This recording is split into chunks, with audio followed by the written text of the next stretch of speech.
everything in the Christian life and everything in the Christian faith hinges on whether or not Jesus of Nazareth really did rise from the dead. Maybe you say, well, Pastor, you don't understand. I mean, I have a lot more questions than that. I've got questions about God. I have questions about the Bible. I have doubts about it. I have doubts about the church. Friend, you can run to the tomb with your doubts and with your questions. You can run to God with your questions, because we have a God who's big enough for our questions. He's big enough for our doubts. We don't have time to look at the whole story, but later in this very chapter of the Bible, in John chapter 20, we read about a man who is so famous for his doubting that he's still referred to as Doubting Thomas. Because Thomas wasn't there that first Easter Sunday night with the other disciples when Jesus appeared in the room. And so even though all Peter and John and everybody else came up to Thomas and they said, Thomas, you're not going to believe it. Jesus is alive. We've seen him.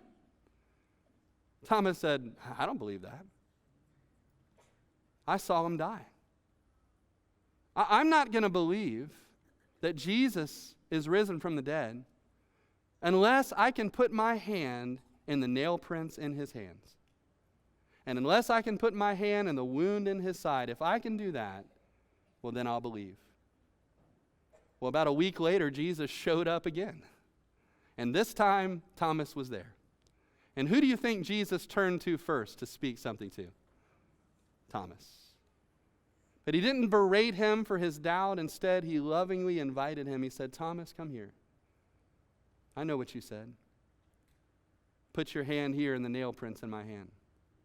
Put your hand here in the wounds in my side. But don't be unbelieving anymore. Be believing. Maybe that's what Jesus is saying to someone here today. Friend, you can run to the tomb even with your doubts and questions. You say, well, Pastor, I've got more than doubts and questions. I have grief. I have hurt. I have pain over things that have happened to me in my life. You can run to God with those things too. You say, Pastor, I've got shame. I have guilt. I have regrets. I have so many regrets about things that I've done in my life. As we already saw, Peter did too. You can run to the Lord with those things too. The truth is, we don't need to try to clean up all of that stuff before we can run to Jesus. No, we can run to Jesus and then let Jesus clean up all of our stuff. In fact, very quickly, I want to mention a couple of discoveries that we will make if we do run to the tomb with Peter and John. First of all, very obviously, when we run to the tomb, we're going to find that the tomb is empty.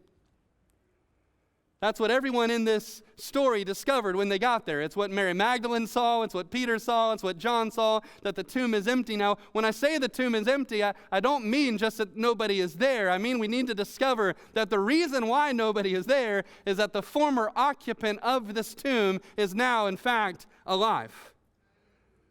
And that's why my favorite verse in this passage is verse 8 that we read earlier. It said, then the other disciple who came to the tomb first went in also, and he saw and believed.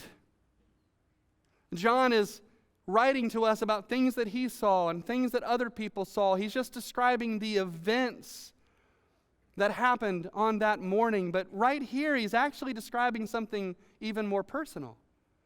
He's describing something that happened in his own heart. He's giving us a part of his testimony right now. And he's saying, I want you to know the moment that I believed was the moment that I stood there in Jesus' empty tomb and I saw the grave clothes lying there on the table. And in my heart, I believed that he was raised from the dead. That's the conclusion that we all must come to in order to be saved. We must believe that Jesus is risen from the dead. We need to run to the tomb and see for ourselves. Now, maybe you're saying, well, Pastor, I'm not sure how up on geography you are. I know your training was more in the liberal arts. But, Jesus' tomb is not here in Melbourne. It is on the other side of the world in Jerusalem, and they're not even sure where it is exactly, even if I went over there. And so how am I supposed to go to the tomb and investigate it? Well, for one thing, we need to investigate the evidence for the bodily resurrection of Jesus Christ. And if you begin to investigate the evidence for the resurrection of Christ, one thing that you'll learn is that the evidence for his resurrection is fairly overwhelming.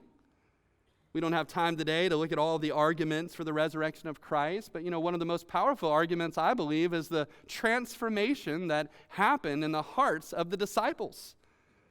This group of men who were cowering in fear from Friday to Sunday, thinking that, they crucified our teacher and now they're going to crucify us next.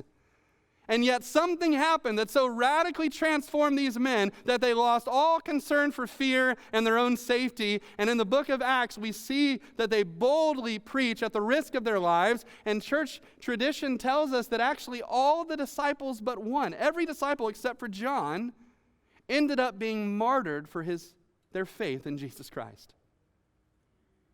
And all of the disciples who were martyred for their faith continue to say all the way until their dying breath that they saw Jesus Christ risen from the dead.